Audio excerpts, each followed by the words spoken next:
अस्सलाम वालेकुम स्टूडेंट्स, आज हम करेंगे क्लास 11 फेडरल बोर्ड का chapter number 3 that is translatory motion.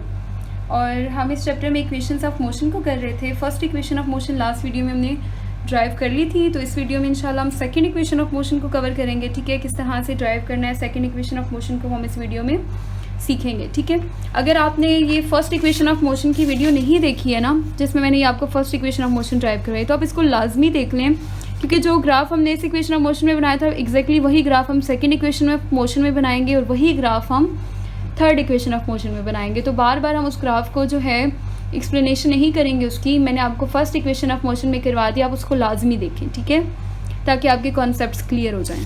अब सेकेंड इक्वेशन ऑफ मोशन को हम यहाँ पर स्टार्ट करते हैं।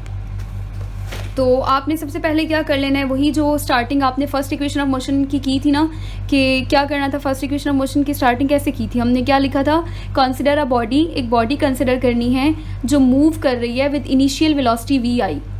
कहाँ से मूव कर रही है, ये ए पॉइंट पर है। समझ लें, यहाँ कोई बॉडी है, ए पॉइंट पर है, और वो जो है ए पॉइंट से मूव कर कर जी कहाँ तक जाती है, बी पॉइंट, ए से बी तक वो मूव करके आती है बॉडी।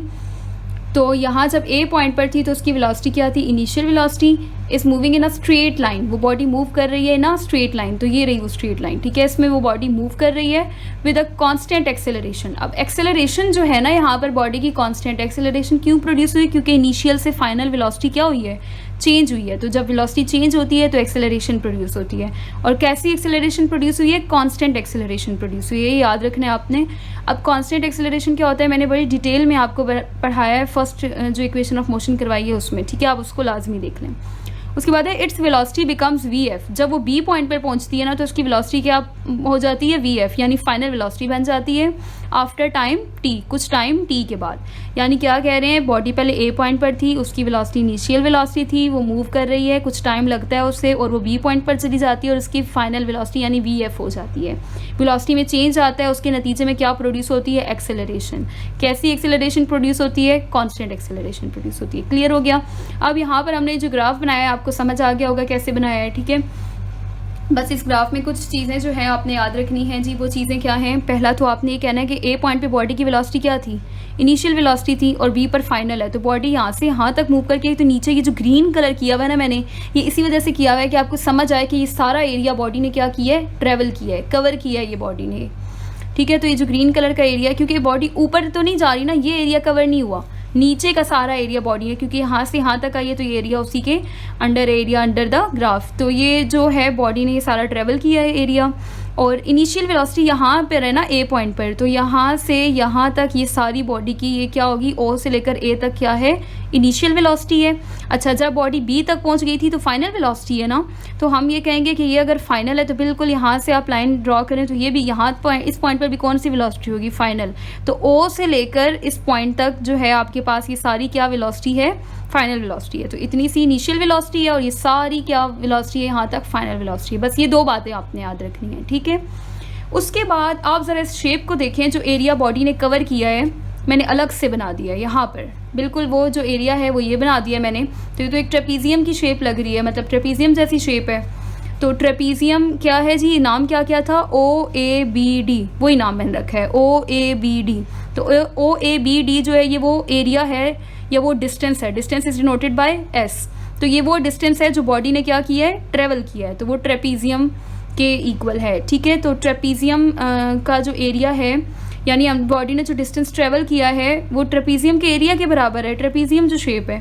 तो हम ये कहेंगे जो बॉडी ने डिस्टेंस ट्रेवल किया है ना, वो बराबर है एरिया, किसके एरिया के, ये जो ट्रेपीजियम है। ठीक है, तो एरिया जो है वो डिस्टेंस के बराबर है। ट्रेपीजियम का जो एरिया होगा ना, वही तो डिस्टेंस बॉडी ने ट्रेवल किया है। ये जो ट्रेपीजियम का एरिया आएगा ना, बॉडी ने ये सारा एरिया तो ट्रेवल किया है ना, तो जो एरिया है वो जो बॉडी ने डिस्टेंस ट्रेवल किया उसके बराबर है। बस ये बात आपने लिख देनी है, स्टार्टिंग हम यहीं से लेंगे।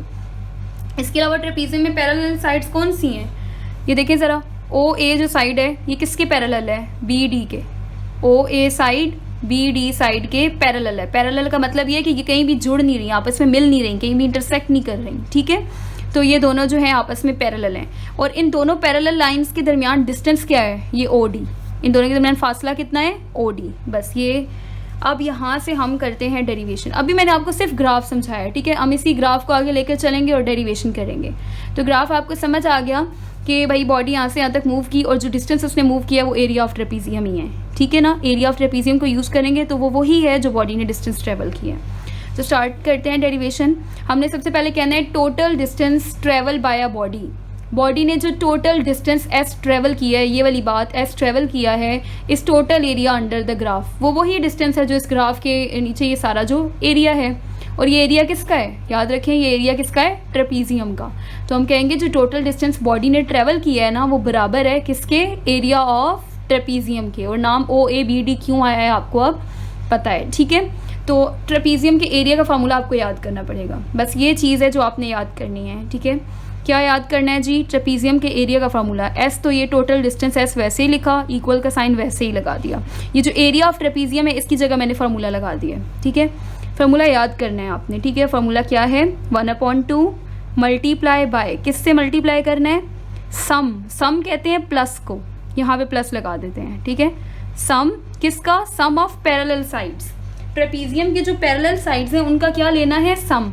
तो पैरेलल साइड्स मैंने आपको बताई है ना, पैरेलल साइड्स कौन सी हैं, OA और BD। तो OA और BD का क्या ले लेना है, सम। तो सम ऑफ पैरेलल साइड्स यानी OA प्लस BD, ये कर लिया। Multiply by distance between the parallel sides. तो ये जो पैरेलल साइड्स है इनके दरमियान जो डिस्टेंस है वो क्या है, OD इन दोनों के दरमियान डिस्टेंस है। तो यहाँ पे मैंने क्या लिख लिया, OD इनके दरमियान डिस्टेंस है। बस ये फार्मूला याद कर लें, 1/2 मल्टीप्लाई बाय दोनों पैरेलल साइड्स का सम लेना है और उनके दरमियान जो डिस्टेंस है उससे मल्टीप्लाई कर देना है, ठीक हो गया।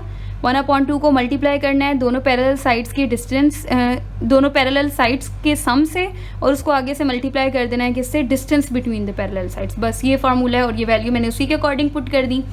नेक्स्ट जो है, अगर हम ग्राफ में देखते जाएं कि OA किसके बराबर है, तो ये जो है ना यहाँ से तो नहीं, मेन ग्राफ तो ये है ना, तो आप यहाँ चेक करें। OA मैंने आपको बताया है ना किसके बराबर है, इनिशियल वेलोसिटी के। तो मैंने लिखा है OA किसके बराबर है, इनिशियल वेलोसिटी के। अच्छा, BD किसके बराबर है, BD ये B है और ये D, यानी ये पूरा। तो इधर आए ज़रा, ये पूरा किसके बराबर था, ये पूरा बताया था ना फाइनल वेलोसिटी के। तो एग्जैक्टली इसके पैरेलल वाली साइड जो है BD वो भी किसके बराबर होगी, पूरी फाइनल वेलोसिटी के। तो हमने लिख दिया BD भी किसके बराबर है, फाइनल वेलोसिटी के। लास्ट रह गया ये जो OD है, ये मैं कहाँ से क्यों वैल्यू पुट कर रही हूँ, OA की वैल्यू पुट कर रही हूँ, BD की वैल्यू पुट कर रही हूँ और OD रह गए। तो OD यहाँ से देखें ज़रा किसके बराबर है, टाइम के।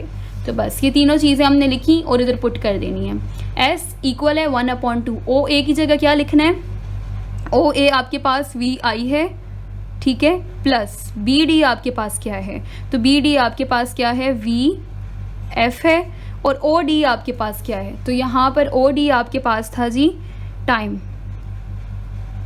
OD आपके पास टाइम हो गया। तो आपने यहाँ तक पुट कर लिया। उसके बाद आपने क्या करना है, यहाँ पे बात याद रखनी है, देखें बाकी सब तो ठीक है, 1/2 भी ठीक है, VI VF T।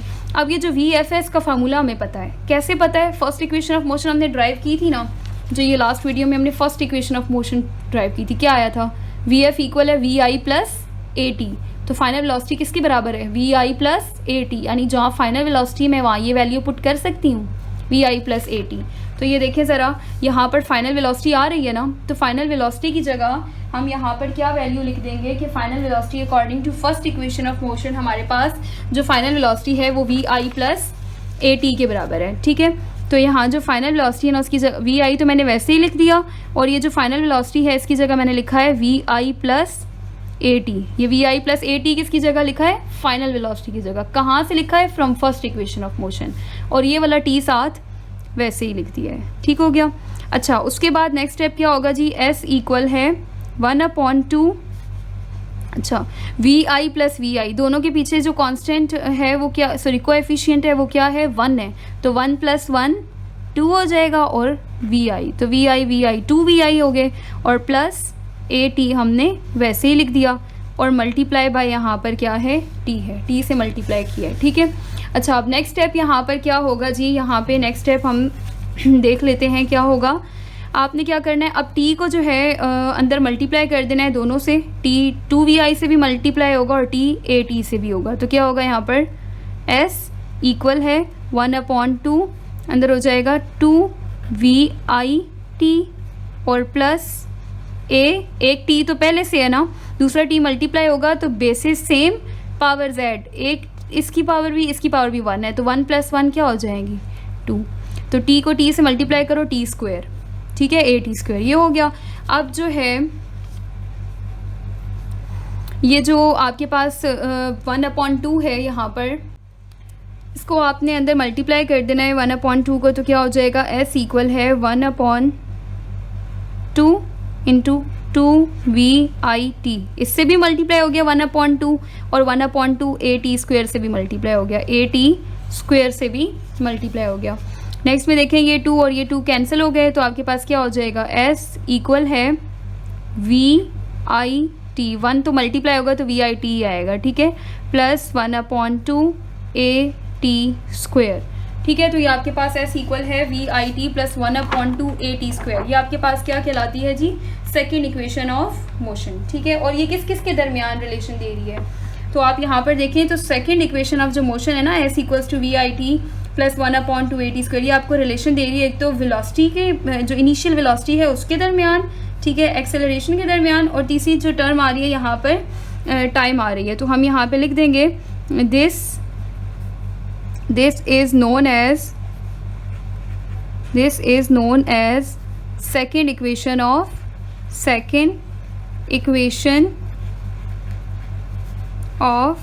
motion, ठीक है। ये हमारे पास सेकेंड इक्वेशन ऑफ मोशन है, और ये क्या कर रही है, ये हमें क्या कर रही है जी, रिलेशन दे रही है।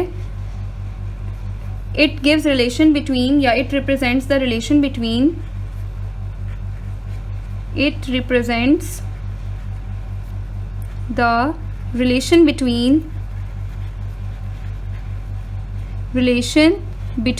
किस किस के दरमियान, इनिशियल वेलोसिटी, ठीक है, दूसरी टर्म क्या है, एक्सेलरेशन, और लास्ट आपके पास क्या है, एंड टाइम। तो बस ये आपके पास सेकेंड इक्वेशन ऑफ मोशन है, और ये आपको क्या करती है, रिलेशन देती है किस किस के दरमियान, इनिशियल वेलोसिटी, टाइम और एक्सेलरेशन के दरमियान। तो यहाँ तक आपके पास जो है सेकेंड इक्वेशन ऑफ मोशन आपने क्या कर ली जी, प्रूव कर ली है। अगर आपका कोई भी क्वेश्चन है तो आप कमेंट सेक्शन में पूछ सकते हैं, ठीक है।